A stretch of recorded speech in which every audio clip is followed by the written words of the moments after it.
Dear students, Assalamu alaikum wa rahmatullah. I hope you are well by the grace of Almighty Allah. I am also well. I hope during this pandemic you are watching the classes telecast by Songso television and getting on well with your studies at home. Yet the authority of Bogda Zilla School has taken an initiative to continue teaching learning activities through online program. I think you will be greatly benefited. I feel proud of being a part of this program. Anyway, welcome to my class. Dear students, look at the whiteboard and observe the sentences that I am writing. The first one, we want to learn English. Number 2, when I was 5 years old, I went to a primary school. Number 3, Mr. Hassan is fat, but his wife is thin.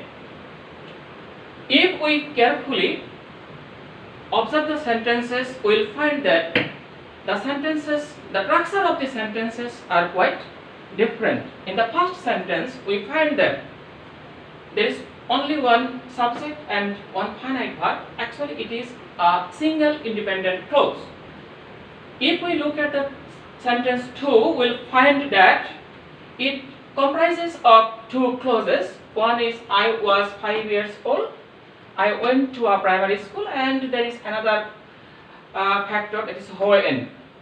When is a subordinating conjunction, and if we look at the third sentence, we find that it also comprises of two clauses. One is Mr. Hassan is fat and another is his wife is thin. These two clauses are connected by but. But is a coordinating conjunction. So it is quite clear that the structure of the sentences are quite different. Actually, in accordance with the structures, sentences are of three kinds. Those are simple sentence,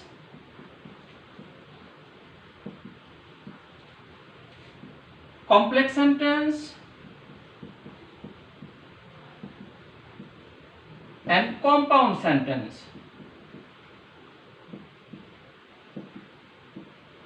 Today, I would like to highlight some important aspects of these sentences. Let us start with simple sentence.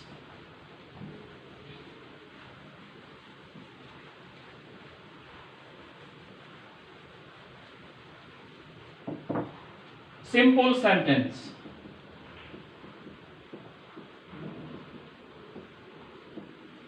Notice the first sentence that I wrote at first. The first sentence was, we want to learn English. What is the sentence? We want to learn English. Here, we, subject, want, finite verb. Actually, it is a simple sentence. So we can define that the sentence that contains a subject and a finite verb is called a simple sentence. Now the definition again. The sentence that contains a subject and a finite verb is called a simple sentence. Here, finite verb is very important. Now, I would like to discuss about finite verbs. Now, finite verbs.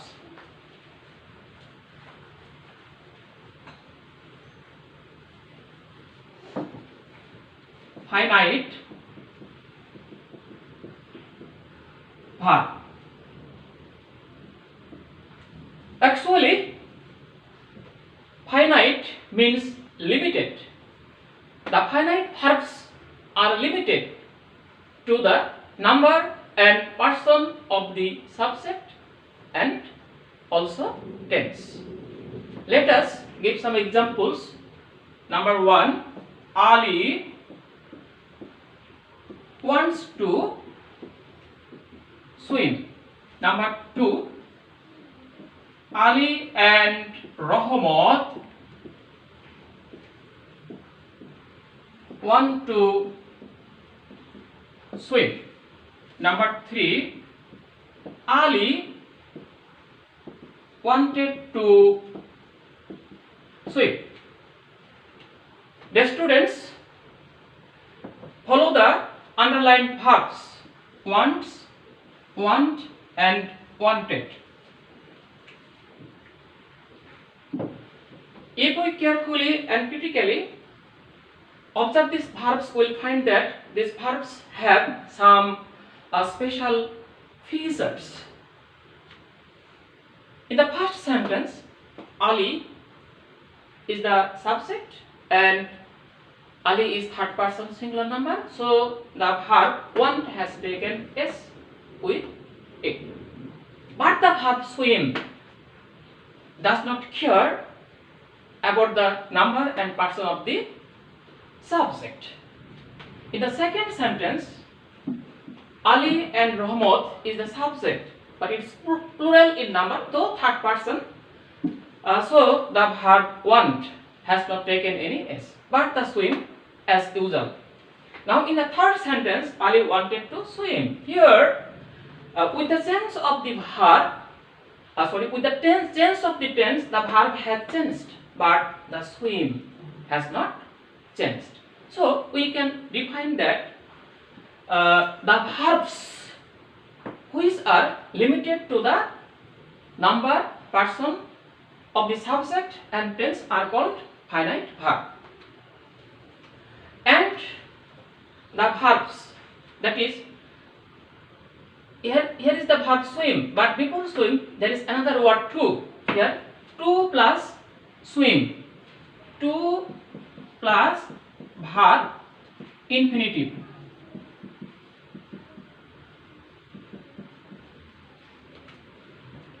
This infinitive does not care about the number and person of the subject, and the infinitive is a part of non-finite verb. Thus, to swim is a non-finite verb.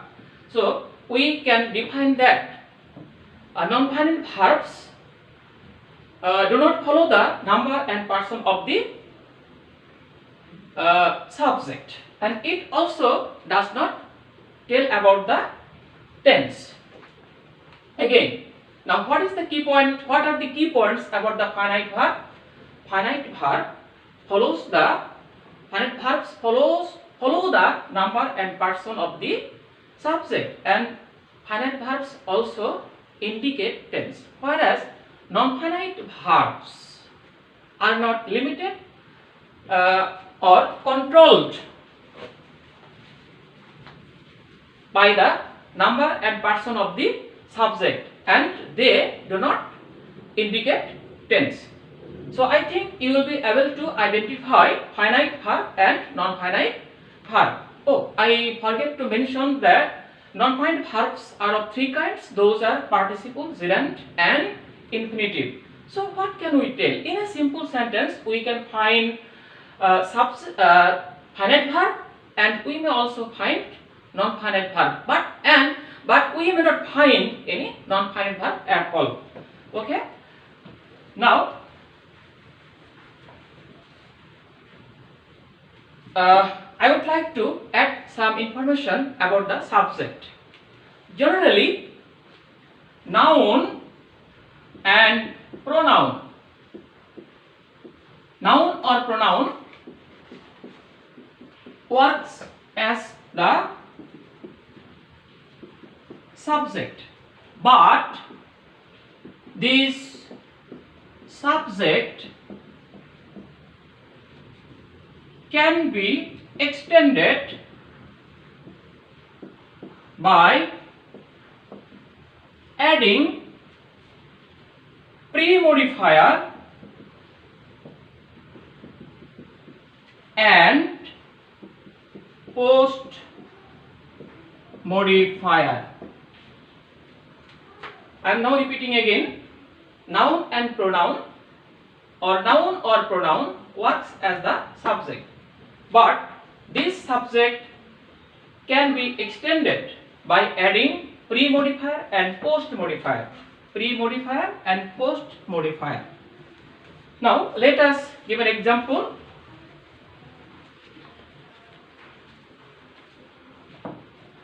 The learned teacher teaching English in Bogura Jila School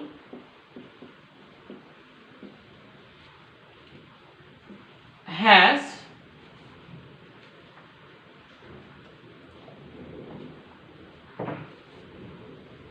gone to Dhaka to meet his relatives. Now the sentence is quite large. The learned teacher teaching English in Bogura Jila School has gone to Dhaka to meet his relatives. Here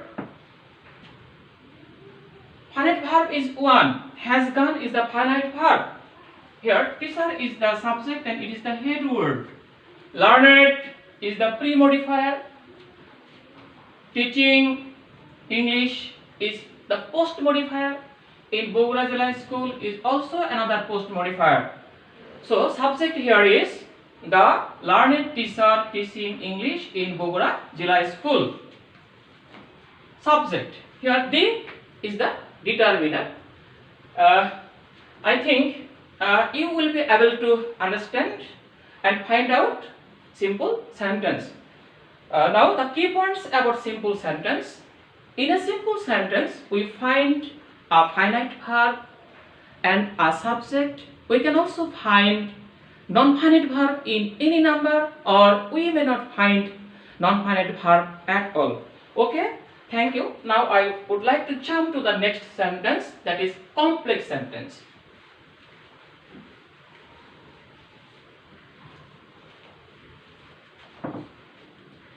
Complex sentence.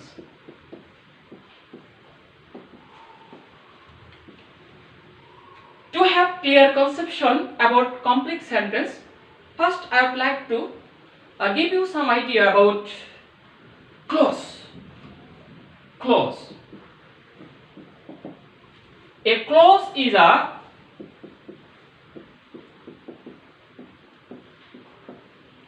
group of words that contains at least a subject and a finite verb. It may be a sentence or a part of a larger sentence. If we analyze the definition of clause, we will find that the clause has some characteristics. The clause contains a subject and a finite verb, and it may become a sentence or it may be a part of a larger sentence. Dear students, now notice the second sentence that I wrote. Perhaps the second sentence was,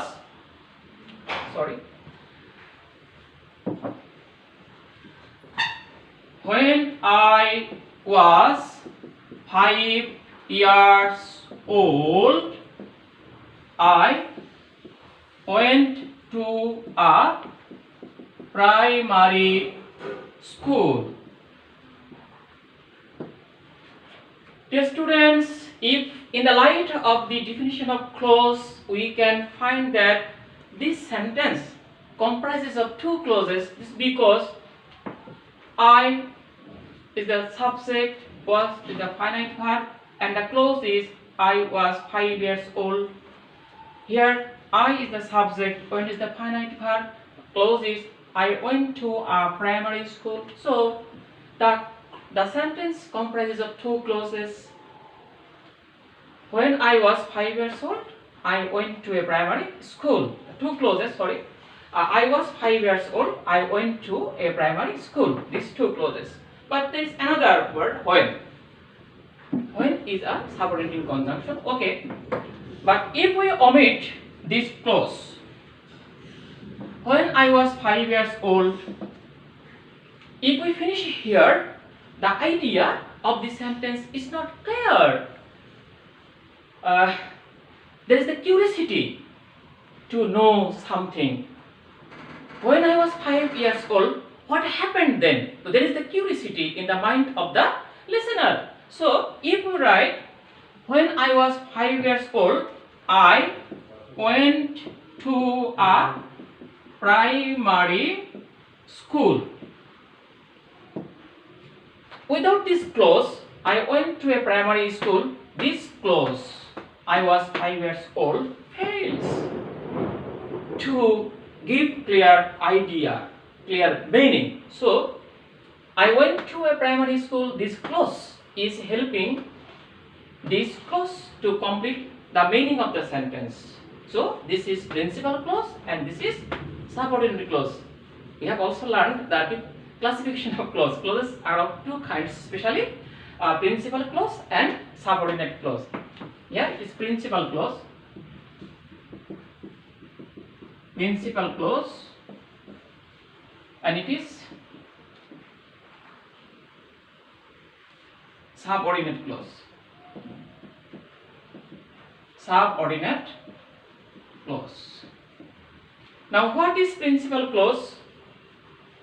The clause which is independent and helps the subordinate clause to express meaning is called principal clause, and the clause which needs the help of other clause, especially the principal clause, to give clear idea of the sentence is called subordinate clause. Subordinate clause is dependent clause, and before the subordinate clause we find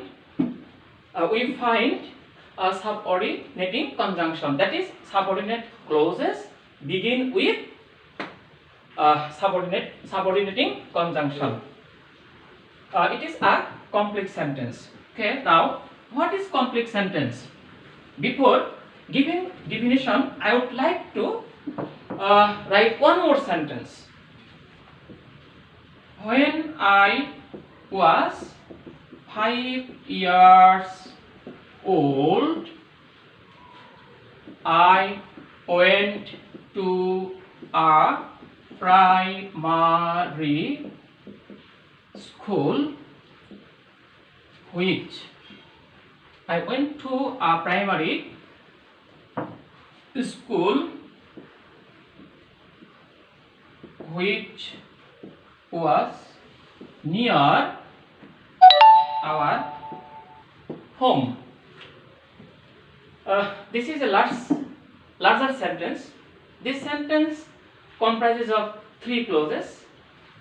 I was 5 years old. I went to a primary school which was near our home, which indicates school. So it is clear that I went to a primary school. It is principal clause, and when I was 5 years old, it is subordinate clause.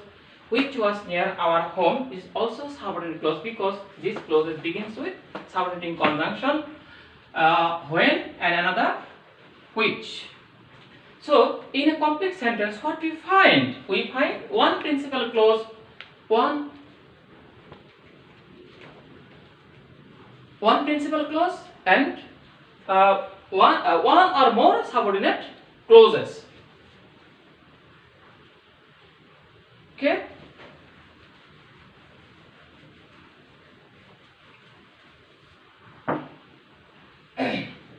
Now, definition of complex sentence.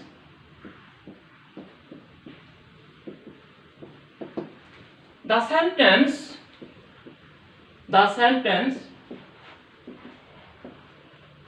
that contains one principal clause and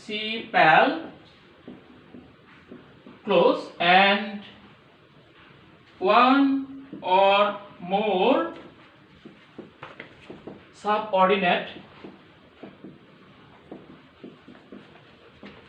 clauses is called a complex sentence. So what is complex sentence, dear students? The sentence that contains one principal clause and one or more subordinate clauses is called a complex sentence. In a complex sentence, we find subordinating conjunctions. Now I am giving a list of some subordinating conjunctions. A list of some subordinating conjunctions.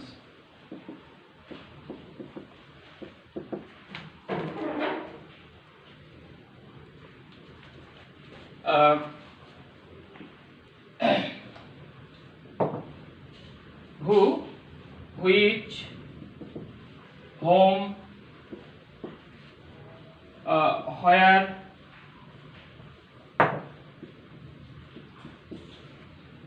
that, if,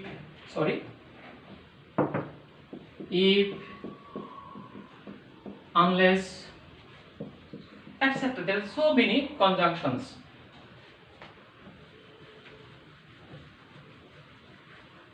I think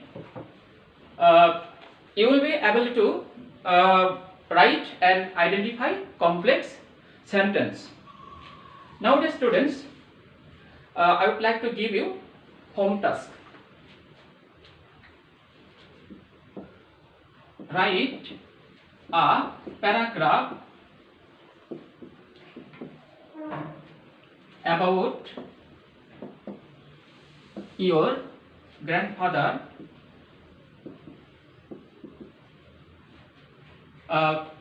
by following the structures of simple and complex sentence. Home task. As soon as the school opens, I will see the home task. Thank you, students. Thank you all. I think you will stay home and remain safe. And let us pray for us. Let us pray for one another so that we can stay safe and Almighty Allah save us from the impending danger. Assalamu alaikum. Khuda Hafiz.